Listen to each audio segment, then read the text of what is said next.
Guys, about 2-3 years ago I started with micro farming. Microgreens from sunflower seeds.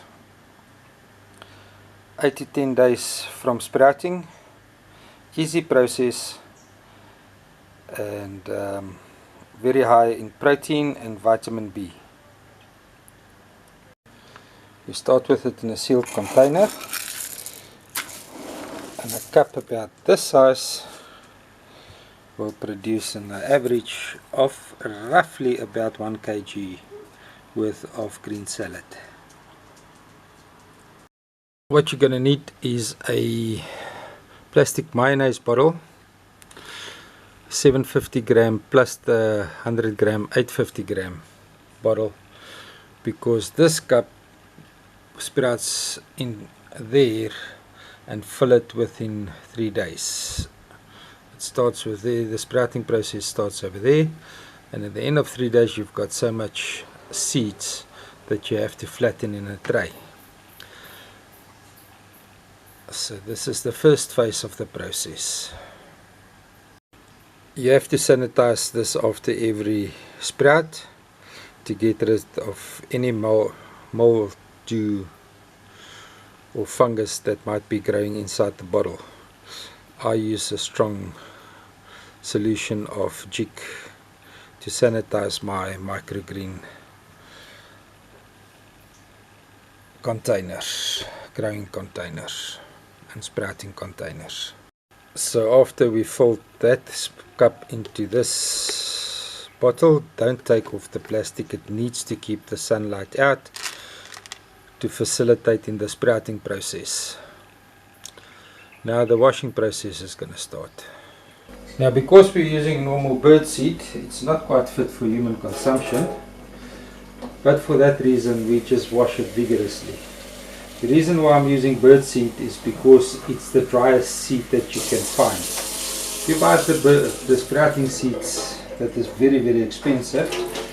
They're not dried 100% equally and properly, so you don't get the equal sprouting.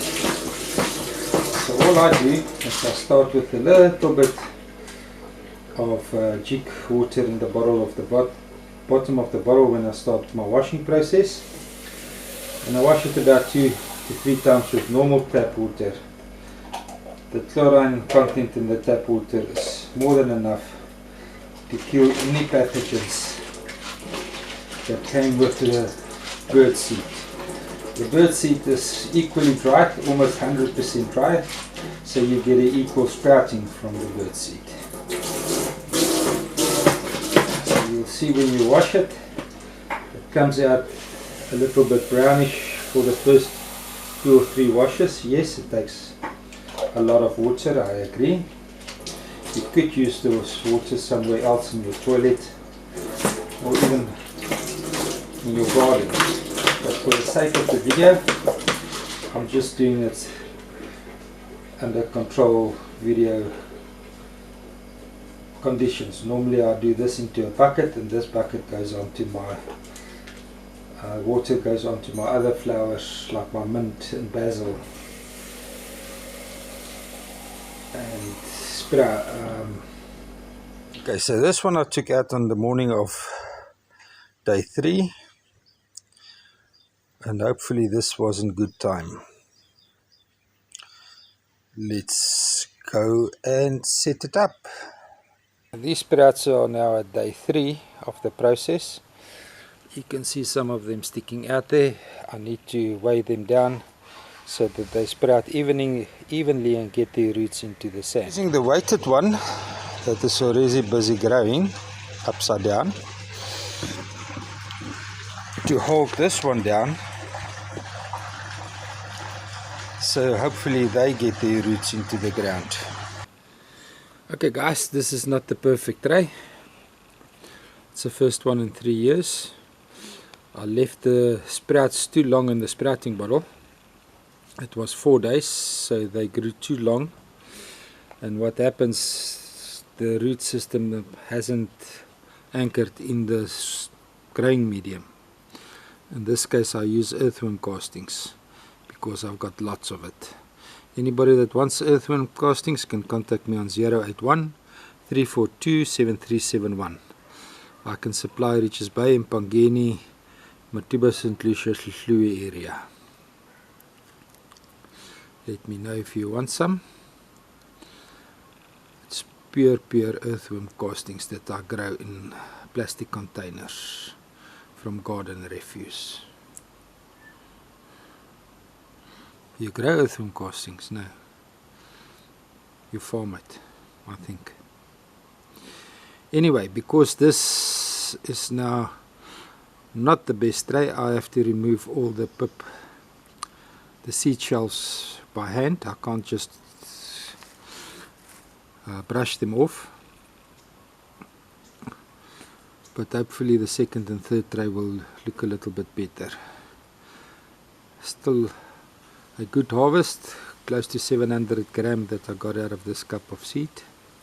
And I'll probably leave it and harvest it the second time and get another 400 grams out of it. The thing with microgreens is you don't want to allow it to sprout the first leaf. As soon as it sprouts the first leaf, it becomes chewy and bitter. It starts tasting like grass. With sunflower microgreens, you want to harvest them when it's just the leaves like this, the pebbles or whatever you call it.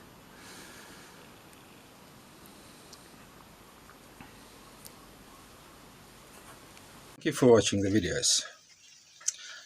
Subscribe to the YouTube channel or just like the Facebook page where you saw the video on. Remember, it's whale watching season from June to December. Hopefully we've got lockdown under control by then. And remember, if you want to book your next holiday, for you to stay can help you find suitable accommodation at your budget. And if you want a sprouting kits, please contact me. I've got them available. Or I can just post you the PDF file with the full instructions to your email address. And you can start your own microfarming in the backyard. I do it on 6 square meters. When I had it in full production, I could push about 6,500 Rand a month out of it.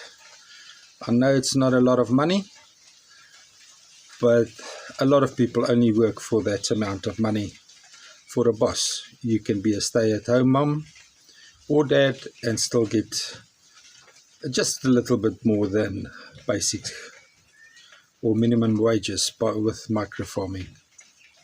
Takes a little bit of time to build up your customer base, but it also takes a little bit of time to get your sequences and systems right, your sun right, and your watering right, and everything right.